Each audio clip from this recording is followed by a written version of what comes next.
to Dr. Prabhakar Kolekar sir, Director, School of Languages and Literatures. Today's guest of honor, Professor Samadhan Mane sir, Professor and Head of the Department of English, Prayat Shikshan Samstha's Karmavir Bhaurao Patil Mahavidyalay Pandharpur. Then Dr. Vitthal Gore sir, Head of the Department of English, Shri Haugi Swami Mahavidyalay Udgir, and the resource person of the first session of today. Then principals, head of the department, faculty members, students of the school and affiliated colleges of the university in the 6th day of a 7-day online lecture series on the occasion of the birth anniversary of William Shakespeare. At the outset, I will introduce today's guest of honor in brief and then hand over the session to the resource persons. Here in the first session of the day, we will meet Dr. Vitthal Gore sir, Head of the Department, Shri Haugi Swami College, Udgir. He has been working in the field of teaching for past 24 years. His educational qualification is MA, MPhil and PhD. In English, he also delivered 15 video presentation for UGC E-Content Development Program and conducted by Educational Multimedia Research Center and English and Foreign Language University, Hyderabad. His video presentation are also available on Swayam platform, and he has been working as a resource person for orientation and refresher programs which are conducted by UGC HRDCs and short-term courses, UGC sponsored national seminars and workshops, webinars and other academic events. He also delivered a number of invited lectures in various colleges and universities.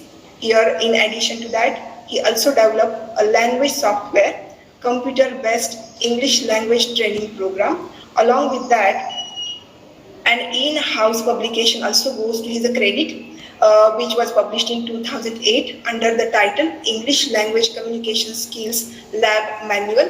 He has been the chief editor of NGI Newsletter, the tiding for 7 issues in a row. He also contributed as a content developer for several books published and prescribed by different universities. In a second session of the day, we will meet Professor Samadhan Mane sir. It's my great privilege to introduce him here, who is going to talk with us about machine translation.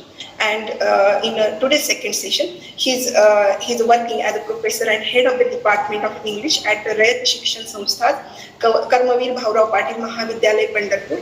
His educational qualification is MA, SET and PhD, and his area of interest is linguistics. Here, Professor Mane also has made a mark in the field of research. He has completed his PhD from Shivaji University, Solapur in 2012 on presupposition and conversational implication in Herald Printer selected plays.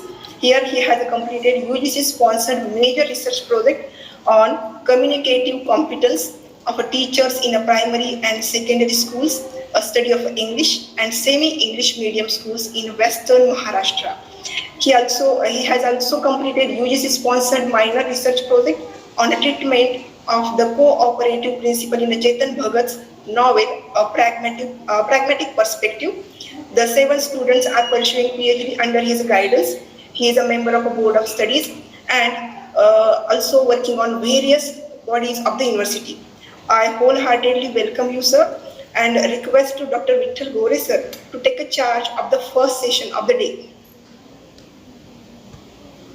Hello, good afternoon everybody. Am I clearly audible, ma'am? Yes, ma'am. Yes, sir. Okay, fine. Yes, sir. You are audible, sir. Okay, that's great. So, with your kind permission, may I? Yes, sir. Okay. First of all, I would like to congratulate Punyashlok Ahilyadevi Holkar University Solapur for organizing this 7-day online lecture series to mark the birth anniversary of William Shakespeare. Honorable Dr. Prabhakar Kolekar sir, Director, School of Languages and Literature, Dr. Vidya Lendwe ma'am, convener of this online lecture series, coordinators Dr. Anant Vadghane sir and Dr. Ganesh Sankpal sir. It's a privilege to be the part of this online lecture series. Friends, I have been assigned with a topic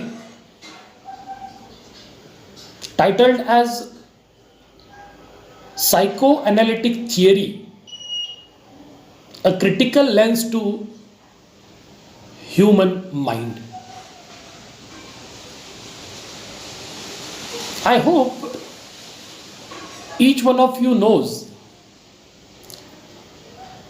that the power of a human mind is limitless.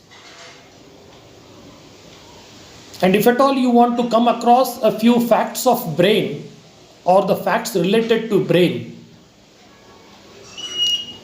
you will come to know that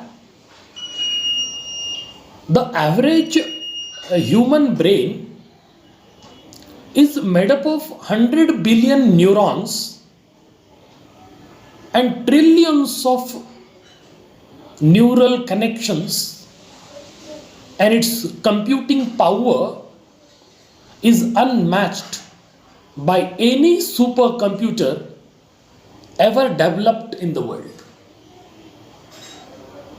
So with this note, I begin with the presentation for the day. But before I talk, I do remember Carl Jung, who is also one of the very prominent psychoanalysts of this year. He said, anyone who wants to know the human psyche will learn next to nothing from experimental psychology. Then he continued that the person who is looking into this, he would better advise to abandon the exact science. He should put away his scholarship and the scholar's gown. He should say farewell to the study. And if at all he really wants to understand what the human psychology and psyche is all about, it's better that one should wander with the human heart throughout the world. And I think this is going to open the topic for discussion today. Ma'am, could you please allow me to share my PowerPoint presentation? Yes, sir. Yes, sir. Can I do it now? Yes, sir.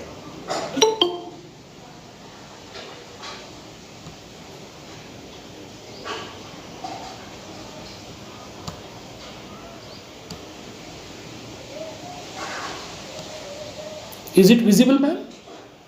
Yes, sir. It's visible.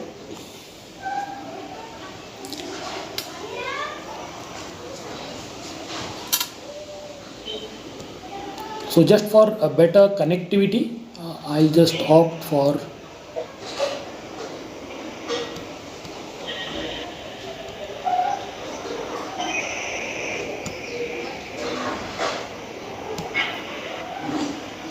okay, fine. Thank you. So friends, with this beginning note, as I quoted from Carl Jung, I would like to take you to the world of psychoanalysis and psychoanalytic theories. Let us try to understand what do you mean by that psychoanalytic theory first. It actually refers to a particular writer who is analyzed through a psychological lens. You might have come across a number of authors, those who have portrayed different characters in their books. So you can take up this theory and you can make the parallel comparison with all the inputs of this theory with various characters that you find. So in a nutshell, you can say the psychoanalytic theory analyzes the author of a work of art. It depends what kind of approach you are adopting. Or else you can even analyze the character of a work of art. You take it as an example, like you can even interpret William Shakespeare's Othello or King Lear or Hamlet based on this psychoanalytical theory. So if at all you happen to adopt this theory, it actually helps the reader in order to understand the motivations of the writer while writing the particular work of art. Similarly, it also helps the readers to understand the psychological condition of various characters and their psychological implications as well. So in the theoretical point of view, if you really look at this psychoanalytic theory, you will find that Sigmund Freud has mainly talked about the theory of personality, hypnosis, interpretation of dreams, free association of the people with the things and people around, and based on the observations of an individual, he is coming down to a proper understanding of the psychological stance of an individual. Now still the point is, in the very scientific point of view, what do you mean by psychoanalytic? Theoretically, it means relating to the analysis of the human psyche. It also leads to the emergence of psychoanalysis as a distinct clinical practice as introduced by the first systematic analyzer of human mind, who is renowned throughout the world as Sigmund Freud. Actually, he was an Austrian neurologist and the founder of psychoanalysis as we label him today. So whatever clinical methods as he adopted in the course of his practice as a psychiatrist and a neurologist, these methods are even today helpful for evaluating the people and treating different pathologies, and especially the psychological issues and problems related to the various patients that we find around us.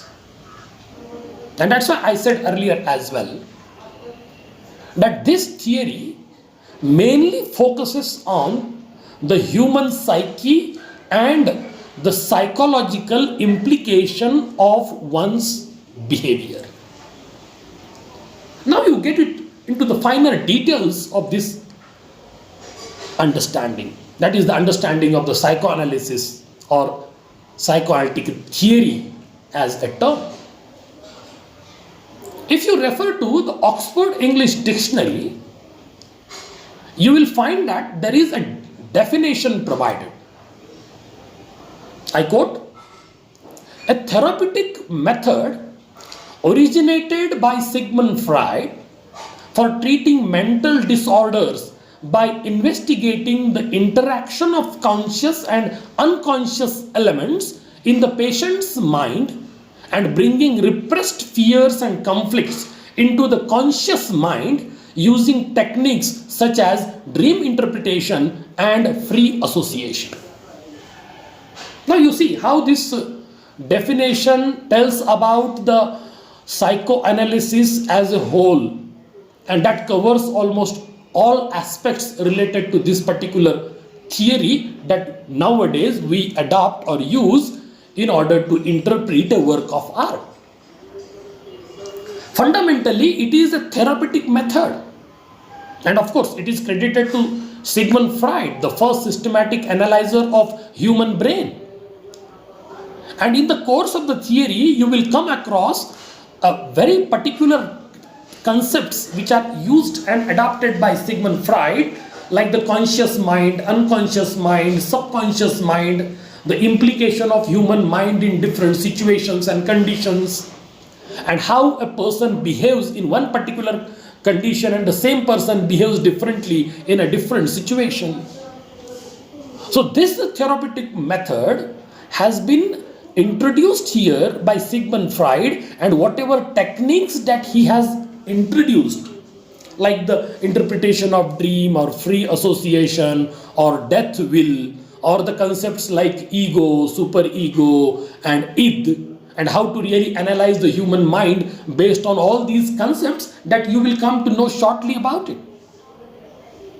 But as a matter of fact, probably you might have understood that this theory is going to apply the human psyche, especially in the context of various works of arts and the characters that you come across.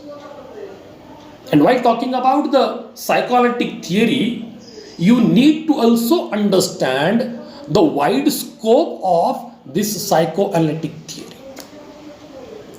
Through the scope of a psychoanalytic lens, if at all you adopt it for the interpretation of any work of art or even any human being that you find around you yourself, the humans are described as sexual and aggressive drives. Now you see, now I am talking about the basic fundamental nature of human beings. If you go through the works of John Milton, you will come to know that he said once that basically man is evil. See, the definition of man as made by John Milton, when he says basically man is evil, but once the man is cultured, he pretends to be very good in front of the people around. See, that shows what is there hidden at your psyche and how do you really behave differently in a cultured scenario. So likewise, when Sigmund Freud is going to talk about human mind and the implications of human mind in different situations, he is trying to tell us that there are different aggressive drives that the human beings initiate with, and that can be into different arenas of life. And that's why this psychoanalytic theory believes in the concept like the behavior of a human being is deterministic. But in general, when you find the people around, you will realize that the human behavior is determined by various factors. It is determined by your own attitude. It is determined by the culture and the sanskaras that your family is going to have upon you.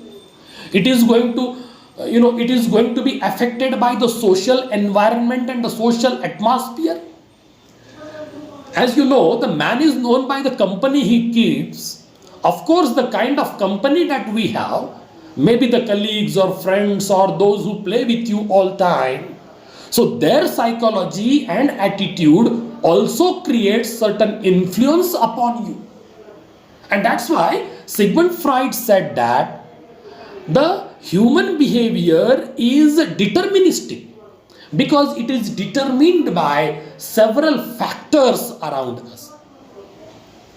And according to him, the human behavior is governed by irrational forces and the unconscious as well as the instinctual and biological drives. See, as the human beings have their own fundamental needs, whether they are the emotional needs or biological needs, and until and unless they are gratified and pacified, the behavior cannot be really as expected to the cultured human beings. So when you look into this particular point, you will realize that the human behavior is fundamentally governed by the irrational forces around us. And there are number of irrational forces around us that create certain influence and impact upon our mind and psyche. And that is the reason Sigmund Freud says, due to this deterministic nature, and psychoanalytic theorists and the psychoanalysis does not believe in the free will. See, the concept of free will is denounced and denied by the psychoanalysts and the theorists, those who have introduced this. So here, in nutshell, you can say that this psychoanalysis has developed in the, as you know, in the late 90s and early 20th century. And it is credited to Sigmund Freud as a whole. But his own scope that he created for his own studies was the conscious, unconscious and subconscious mind of the human beings.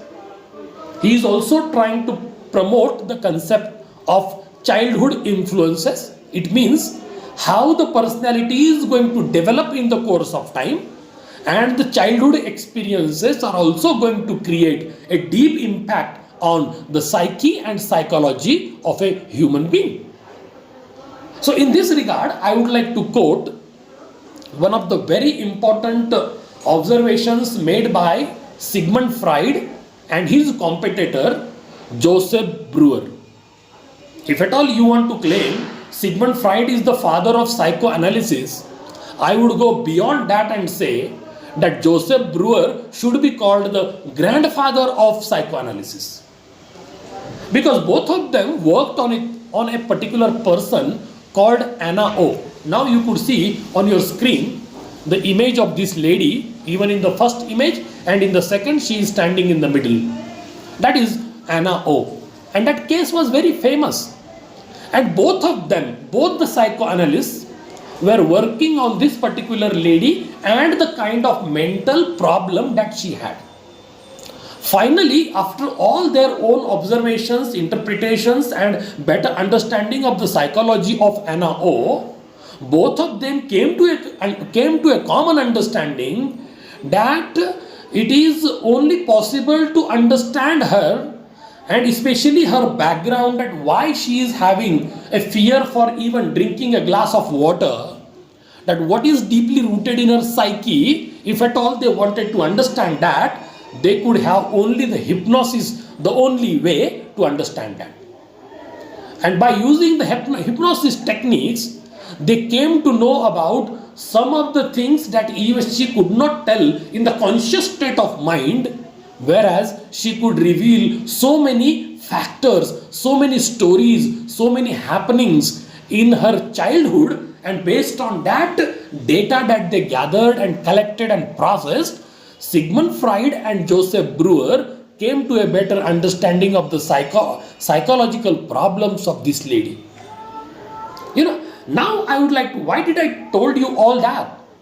The reason is, whatever observations Sigmund Freud did in the course of his own study on Anna O, this has really created a history in the 20th and 21st century. How it actually happened? In the absence of Anna O, probably Sigmund Freud might not have introduced the theory of personality. Right? So whatever theory of personality, which is the base of psychoanalysis, was all possible to Sigmund Freud because of his own observations and interpretations of the case of Anna O. So let us try to understand now how this psychoanalytic theory is developed in the course of time. Probably some of you might have heard about the monograph written by Sigmund Freud and published in 1920, and the title of that one was Beyond the Pleasure Principle. Actually, the publication of this monograph, titled as Beyond the Pleasure Principle, it really marked a turning point in his idea of the most basic forces which are actually governing the mental life of an individual. Actually, Sigmund Freud asserted in this particular monograph, and he talked about the existence of a genuine exception to the pleasure principle that he regarded as sufficiently far reaching to acquire the restructuring of this particular theory. To tell you in a nutshell,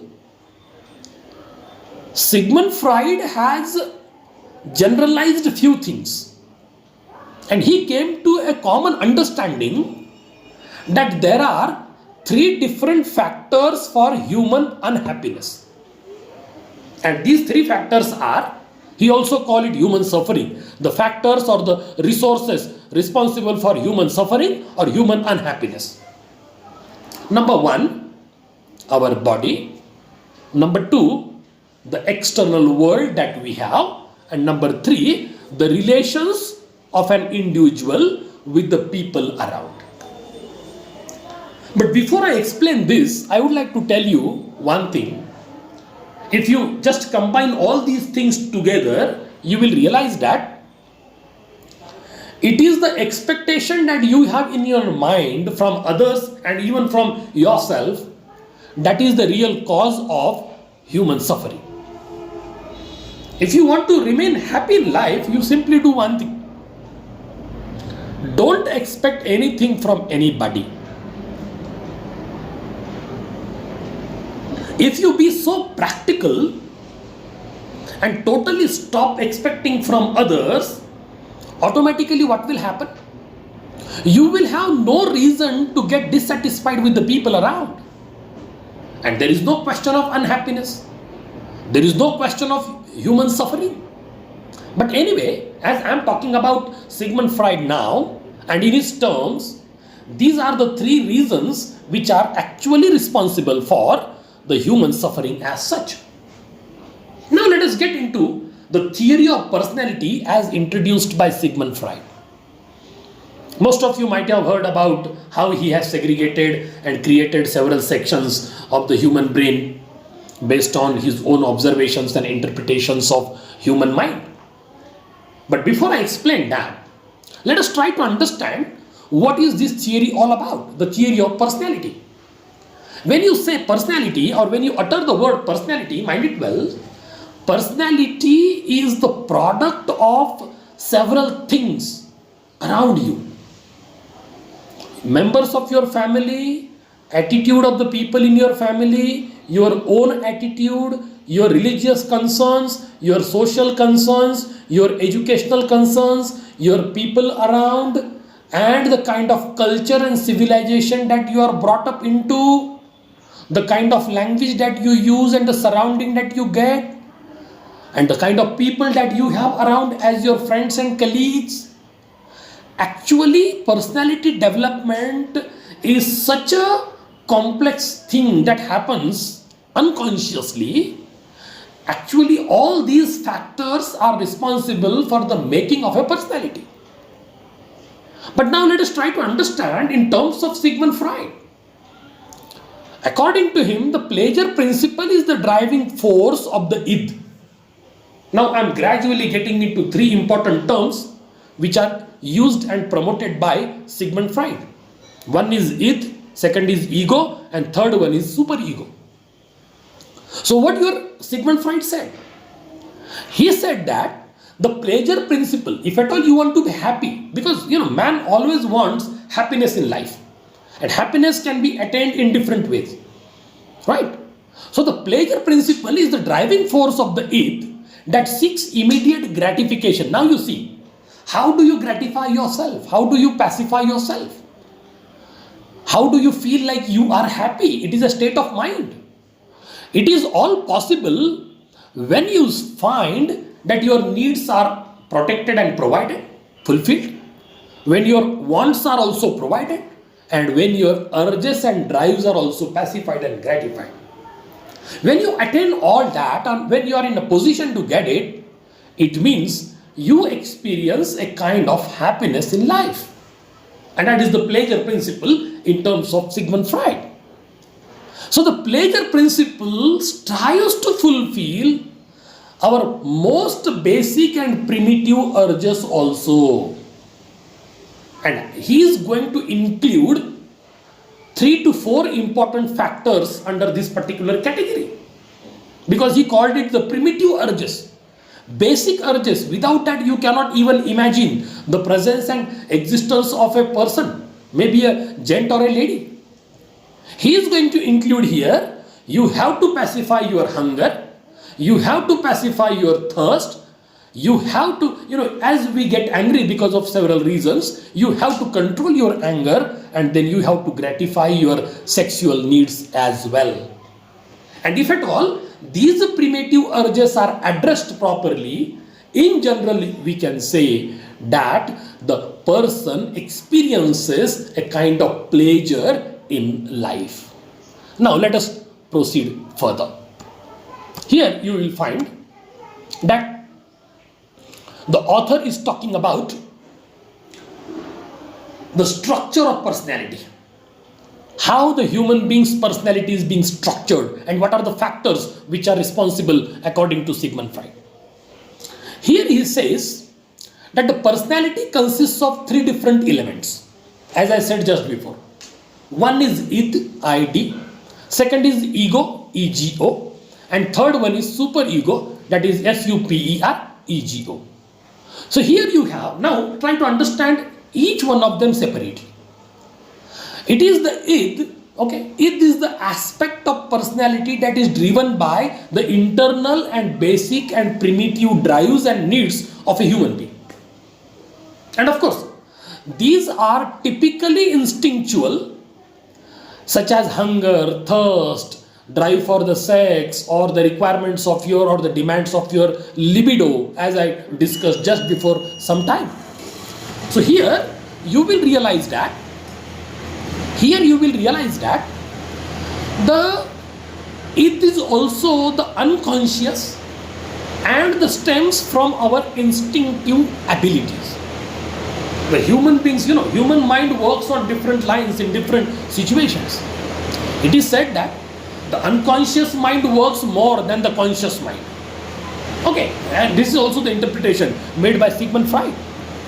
So whatever instinctive abilities that we have to perform accordingly in order to attain and find pleasure in life. So the id acts in accordance with the pleasure principle, and in that it avoids pain and seek pleasure. See here, when there is the absence of pain and suffering, it means there is the presence of pleasure and happiness. So human beings are always running after, or they are always seeking the pleasure principle in life and not the suffering and pain at all. But anyway, human life is a proper mixture of happiness and sorrow. One after the other, just like the tide in the ocean, it will come and go. It happens. No one can simply say that yes, I am the happiest man in the world and there are no worries and pains and suffering as such. It is highly impossible to find such a man. But here the point is, due to the instinctual quality of the id, it is impulsive and often unaware of the implications of the actions. Because the human actions are controlled by the human mind. If at all the human mind is impulsive, if at all the human mind is instinctual, or if at all your human mind is totally controlled by your libido or the drives for the sex, automatically your actions will vary, and your actions will also to the abilities that the personality has. Here you have the second point, as Sigmund Freud has talked about, that is the ego. I think everybody has ego, Without this element or without this principle, you cannot even imagine the presence of a personality, the presence of a human being, whether a gent or a lady. So the ego is driven by the reality principle. Mind it well. We say sometimes, he is very egoist, he has a very strong ego, but mind it well, having ego is sometimes also good. Because Sigmund Freud says that the ego is driven by the reality principle. The ego works to balance the id and superego. By trying to achieve the id's drive in the most realistic ways, it means Ego makes you all alert about several things, right? It seeks to rationalize the things. It seeks to rationalize the instincts of the id. It pleases the kinds of different drives as instigated and promoted by it, and that drive that benefit the individual in the long term. So having ego is not a negative factor. Everyone has and everyone must have, because it actually helps separate what is real and what is unreal, right? And the realistic of our drives, whatever actions that you put into, as well as it makes you be realistic about certain standards that the super ego sets for the individual. Now you see, I am going to introduce the concept of super ego in between, because the word ego is going to generate or create one more word called super ego. Now you try to understand, what do you mean by super ego? Super ego is a kind of drive, or it is driven by the morality principle. Now you compare and contrast. As I said, this ego is driven by the realistic principle. What are the facts around? What are the things around? It has a very rational approach of understanding the world. Ego has a rational approach of understanding the world. But here now you see, compare and contrast between ego and super ego. Super ego is driven by the morality principles. It means it creates idealism in your mind. It makes you to understand the difference between good and bad. It acts in connection with the morality of higher thoughts and higher actions. And that's why it is said that the super ego works in order to act in socially acceptable ways. Whereas ego makes you understand the things realistically, but it will not prompt you whether it is good or bad. It will just tell you rationally, in the very scientific point of view, because your conjecture, logic will be very dominating there. But as far as super ego is concerned, super ego drives are controlled by the morality and the idealism kind of thing which the world wants and expects. And this is the difference between the ego and super ego and its drives as well. So super ego employs morality, judging our sense of wrong and right. This kind of dilemma is always there in our mind. As you know, your Hamlet also came into a condition that he got an opportunity to kill his uncle. But immediately he realized that now my uncle is offering prayer, he is in direct contact with the God, and if at all I kill my uncle at this point of time, he will straight away go to heaven. But I want to send this bastard to the hell. So this was the moral dilemma in the mind of Hamlet when he got an opportunity to kill his uncle, Claudius. So it means this was the exercise of the super ego in the personality of Prince Hamlet. So here we need to understand that using, this super ego also makes you realize for your guilt. Sometimes, if at all you commit a mistake, we feel guilty. Or else you commit a crime. If at all you commit a sin, we feel guilty. So this guilt is actually generated and created by the very strong consciousness as created by the super ego. So the super ego comes from the people around, mind it well. And ego comes from your own personality. This is the difference between ego and super ego. Because super ego generates the moral principles and it prompts you again and again about the standardization, idealization and the moral values of the life. Whereas ego will reflect only what you are and what are the things around you in the very rational point of view. So this is how they affect what we believe in and how we view the things, so that this can be different depending on how you were raised and the culture you were around. Already I talked about it. As you know, sometimes we say man is the victim of situations and conditions. But mind it well, man is the product of the surrounding that we have. Man is the product of the culture. Man is the product of the parents, biological product of the parents. So we are the product of several things around us. And these several things around us that you find from your culture, society, civilization, language, your family, religion, your own community, your own family, all these things are creating certain influences on your mind, giving you certain standards of life, higher thought, higher action, moral values, ethical practices, and these are totally governed by the super ego that one has. So the super ego is also responsible for finding the happy medium between id and ego. Now you see, it is really functioning as a mediator between, because id has its own role. You have your primitive wants, needs and demands, sexual desires as generated from the libido. Ego is there to make you realize the reality of life. But it is the super ego which is actually responsible for finding the happy medium between id and ego. So this id can sometimes be overly dominant when there are humanistic urges, and the ego can be very unrealistic in terms of how we view ourselves with the perspectives of the world all around. So these are the three concepts which are introduced by Sigmund Freud under the three headings. One is id, another is ego, and the third one is superego. Actually, we don't have much time to discuss each of the concept in detail. So I'm just trying to take you to the world of psychology as created by Sigmund Freud. Now the next important point that I would like to discuss on this occasion is the unconscious. I hope you know about the conscious, unconscious and subconscious. These are also the terms which are used by Sigmund Freud in his writings.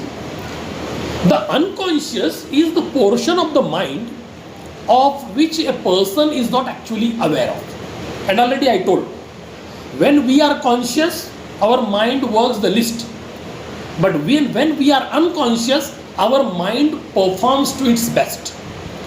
Probably you will also get a doubt at how it actually happens. But that is the fact, and it is neurologically proved in the laboratory. The unconscious exposes, see here what actually happens. The unconscious exposes the true feelings, emotions and thoughts of the individual. It is a variety of psychoanalytic techniques used to access and understand the unconscious, ranging methods like hypnosis, free association, dream analysis and so on. Right? If at all you visualize a dream in the last night, and if at all I happen to ask you, can you please explain the dream? Most of the dreams we forget. I hope everybody will agree with this. Only a few dreams that we could recollect, and sometimes we could narrate. Right? Otherwise, most of the dreams that we visualize during the unconscious state of mind, means maybe in the sleeping mode, our mind keeps on working. But unfortunately, we could not recollect all the dreams that we visualize. And here, there are a few methods and techniques adopted by Sigmund Freud in order to understand the human beings and their psychology and psyche. So he goes for the method of using hypnotism, as you know, or the free association with the people around, and then trying to understand the behavioral pattern of the individual, or else to ask what kind of dreams the person visualizes, and based on the kind of things that you visualize during your dream, the interpretation is being done by the psychoanalyst. The reason is, the dreams allow us to explore the unconscious. Mind it well. The dreams allow us to explore the unconscious. And they are, according to Sigmund Freud, they are the royal road to the unconscious. If at all you want to understand an individual, don't understand the individual when he is in the conscious state of mind. You will be, if at all you are a psychoanalyst, go for the unconscious state of mind of an individual and try to understand what the person is all about. All realities will reveal. Sometimes you might have heard that somebody is intoxicated, maybe because of, with the help of any kind of intoxicated material. When the person is in intoxication, and if you try to get the deep information from him, the person will start revealing the things. But in the state of conscious mind, he would never prefer to talk about that. In the same way, here Sigmund Freud is also trying to tell us that the unconscious state will reveal so many facts related to your childhood, so many experiences, so many things that you have experienced all around. So here we can say dreams are composed of latent and manifest content. Whereas latent content is the underlying meaning of a dream that may not be remembered when a person wakes up. As I said just before, whatever you visualize, you may not remember immediately after breaking your sleep. You come to a conscious state. But the psychoanalyst theories would be able to do that with their own endeavors. Okay, so in order to explore the things that you cannot reveal in conscious mind, they can be revealed in the unconscious mind. And dreams can provide access to the unconscious, and that is not easily accessible to the ordinary person like you and me. A specialist like Sigmund Freud can definitely do that. Now you see here, what is this conscious and unconscious wish? Probably you might have heard about this kind of theory, maybe from some other authors as well. But the conscious mind and the unconscious mind acts on different lines. If at all you are talking about the functioning of the conscious mind, it talks about what it thinks, it has rational point of view, it has a limited scope, it is slow and linear. On the contrary, it directs to the unconscious mind that how feels, imagines, creates unlimited and fast and quantum leap. See, the approach of the conscious mind and the approach of the unconscious mind both are totally different. And that's why here Sigmund Freud also said that we carry on several threats in mind. We carry on several, the kind of will and wish in mind. Sometimes they are pessimistic and negative as well. So according to Sigmund Freud, such wishes are a major source of guilt, desire for self-punishment and depression. What actually happens because of all these experiences in life, if at all you have the sense of guilt or desire for self-punishment or depression, actually these things lead you to death will. See here, death will means the feeling of committing suicide. You might have heard about, several people around, you might have heard like somebody committed suicide for so and so reason. If you get into the details of the reason, you will find that there is either the sense of guilt, or else there is a desire for self-punishment for some sort of sin or crime or something that he did, or a kind of depression, of course a mental depression due to several factors around. And then the person will come into the situation and he feels that now my life has become totally meaningless, I should finish it off, and then the death will arise. So the psychoanalysis, actually when you come into the picture, psychoanalysis is defined as a set of psychological theories as a whole. As I talked about id or ego, superego, conscious mind, subconscious mind or unconscious mind, the implication of human behavior and the way we really act in different situations. So finally, you need to understand that the core of psychoanalysis is the belief that all people possesses unconscious thoughts, conscious thoughts, unconscious feelings, conscious feelings, conscious desires, unconscious desires, and you have the conscious memories that you can talk about, but there are several unconscious memories deeply rooted in your psyche, but you are not in a position to even talk about it at all. So here you have a fundamental difference between a conscious wish and the unconscious. Now I am leading gradually towards the end of my presentation today, and one more very important aspect of or the point of Freudian theory I would like to talk. This concept is all about Freudian slips, SLIPS, not SLE. This Freudian slip is when you say one thing, but that is something else, right? What do you mean by that? Now you try to understand. Probably you might have heard about malapropism. Okay, malaprop, I'll get back to it later, immediately. But first of all, let me talk about this Freudian slip. So the Freudian slip is also called the parapraxis. There is another term which is provided over here in the critical perspectives. The Freudian slips occur when the ego and superego do not work with proper coordination. And exposing the id and the internal drives of wants, there creates a confusion, and that's why the Freudian slips are happening. You might have heard about some kids that they have a mental problem or the psychological problem. If you want to teach them, okay, write down ABCD properly, when you ask him to write down A, so instead of writing A, the child will write something else and say A. So this is also a kind of Freudian slip. So they are considered the mistakes revealing the unconscious. There are several examples around. Some people wrongly pronounce the names. Some people wrongly match the names of a person and the actual person and the name. Okay, you want to write something else and you write something else. Okay, so simply you keep on saying or using wrong things, whereas you wanted to say something which is really there.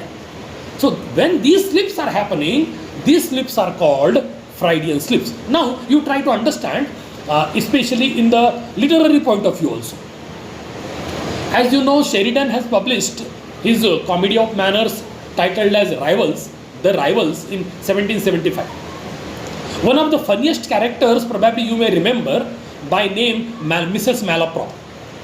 So Malaprop is a character. She often uses an incorrect word in order to express herself. You see, actually, she wanted to say the pineapple of politeness. See here, actually she wanted to say pinnacle of politeness.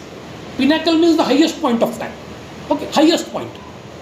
But instead of saying pinnacle, she says pineapple of politeness. So it creates a laughter in the mind of the audience, right?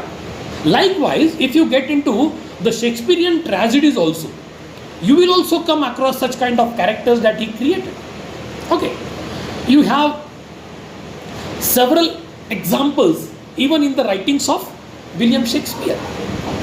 He inducted this kind of language in different characters in order to create some comic relief also, as that is his strategy of using. Especially in Much Ado About Nothing also, you will come across such kind of examples. So here my point is, I'll just talk about it in a nutshell. My point is, there are several things that happen due to the psychological problem, and that psychological problem is created because of some sort of confusion between ego and superego. Now let us come to the conclusion of our overall talk today. Because some of you may be thinking of, sir, what is the application of this psychoanalytical theory in the field of arts and humanities? Of course, and that's the reason that recently I gave you a couple of examples also. If at all you adopt the psychoanalytical theory of Sigmund Freud, talking about the id, ego and superego, or conscious and subconscious and unconscious, or the death will, all these terms you apply straight away in the case of Hamlet. Apply the same in the case of Ophelia. Apply the same in the case of Lady Macbeth. When she walks on the top of the wall and she just she becomes no more in a minute or so. The reason of sleepwalk is also related to the act of the subconscious mind, the unconscious mind. So here the point is, all these critical theories, especially Sigmund Freud's psychoanalytic theory, can be very effectively used in the field of arts and humanities in order to understand the people and the character around. So the psychoanalytic theory is a major influence of continental philosophy, and in aesthetics also you will find the same. The psychoanalysts, like Jacques Lacan, and the philosophers like Michael Foucault and Jacques Derrida, they have also extensively written on how psychoanalysis informs philosophical analysis of life as well. So when analyzing literary texts, mind it well, now I am getting into the point, that when analyzing the literary text, the psychoanalytic theory could be utilized to decipher and interpret the concealed meaning within a text. Because what the author has said is superficially visible to everybody. Everybody can understand.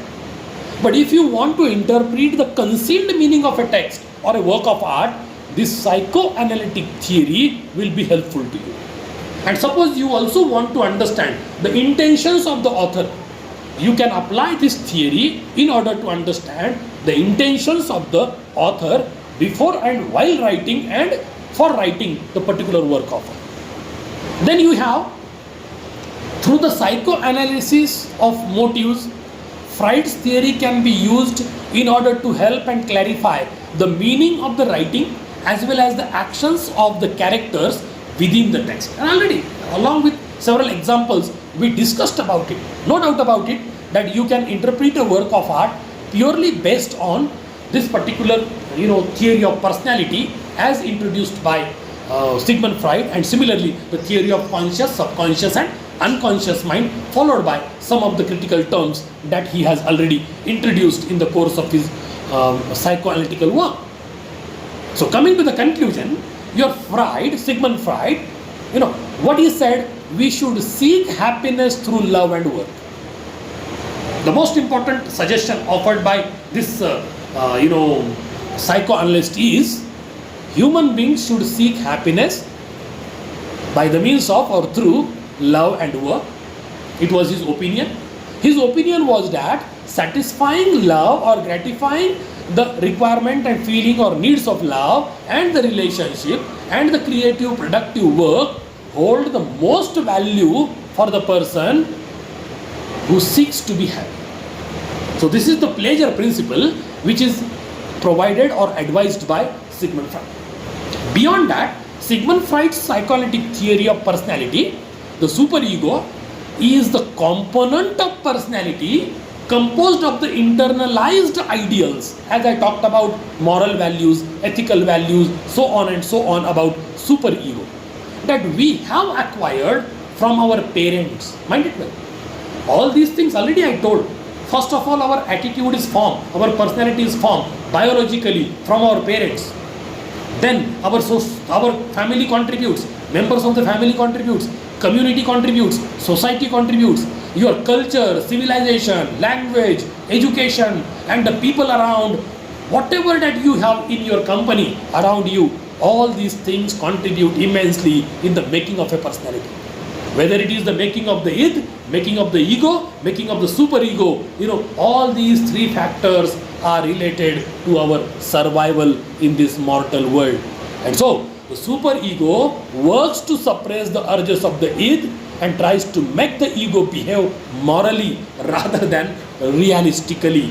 And these are the things that I actually wanted to talk about in nutshell as far as your Sigmund Freud's theory of personality and as a whole the theory of psychoanalysis is concerned. To conclude, you need to remember that the goal of psychoanalysis is to bring crucial unconscious material into consciousness where it can be examined in a very rational manner with the help of your ego. But ego is to be controlled by superego in order to make you more moral and ethical while living your life. Similarly, you will realize that when you talk about the consciousness, the material into consciousness, there are several ways to find it out, by the means of dreams, by the means of projective test, by the means of free association, by the means of understanding the Freudian slips, if at all somebody is doing, by adopting the hypnosis technique, or by interpreting the dreams that you visualize, or else the symbolic behavior that you have, or the kind of accidents that you meet in the course of life. So all these things are contributing directly in the making of a personality. So this is how your Sigmund Freud is trying to promote the idea of psychoanalysis, and this is the actual theory which is promoted by Sigmund Freud in the late 90s and in the early 20th century. But one thing I would like to tell you all, As long as he was alive, this theory was not much interpreted and used, and it was not much in discussion. But after the death of Sigmund Freud, I don't know whether it was fortunate or unfortunate, but this theory got wide acceptance all over the world, and it became one of the very important critical theories of the last and even this century also, 21st century also, in order to understand the various characters and the authors, those who are contributing to the world of creative writing. So with this note, I come to a conclusion. I express my very sincere gratitude to the organizers for giving me this opportunity, and I hope I could really fulfill the purpose of this lecture series organized by the School of Languages and Literature, Solapur University. Thank you very much. If at all you have any queries and questions, now my discussion or my platform is open for that. Thank you very much. Okay. If you have any question, then please unmute your mic.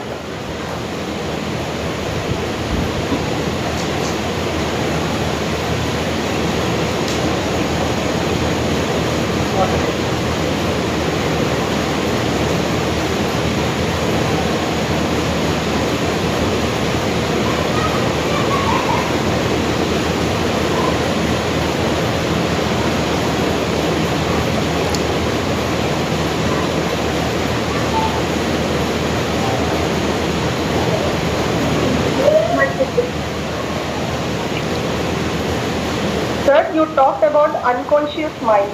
Yes. So what about the subconscious mind, sir? Yeah.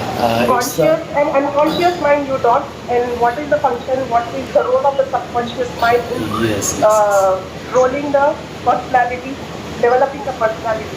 Yeah. See, as far as the personality development is concerned, as I said, that the three factors are crucially playing its role. One is the id, second is the ego, and third is the superego, as I have talked about it. As far as the conscious mind is concerned, it is the action of the very aware and conscious state of mind of an individual. Number two, when it comes to unconscious, means our body is in the unconscious state of mind. But there are several factors which are deeply rooted in the human psychology. They are neither found in conscious conditions and unconscious conditions, but they are deeply rooted within the neurons of the human mind.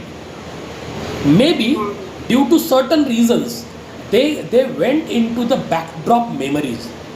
But as your question is, how it actually contributes to the personality making, mind it well, each and every factor contributes in the making of a personality. Whether it is visible now in the conscious conditions, whether it can be retrieved by the psychoanalyst with the help of their own techniques in the unconscious state, or else something which is deeply hidden in our own psychology, that has also contributed in the formation of a human mind. If you really refer to Sigmund Freud, you need to refer that Sigmund Freud has actually formulated a theory indicating that the personality and human behavior is actually shaped by the experiences. Okay, we get different kinds of experiences, and the other past trauma, mind it well, this word is very important here. Probably in my talk I might have forgotten to use this word, trauma.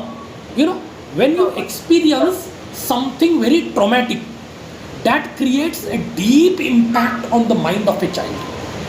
Unfortunately today I came across a very bad experience, as told by my colleague, that in the stroke of anger, father simply picked up 9-year-old child who is the victim of Freudian slip, and he has thrown the child almost 6 to 8 feet away from him, right in front of the mother.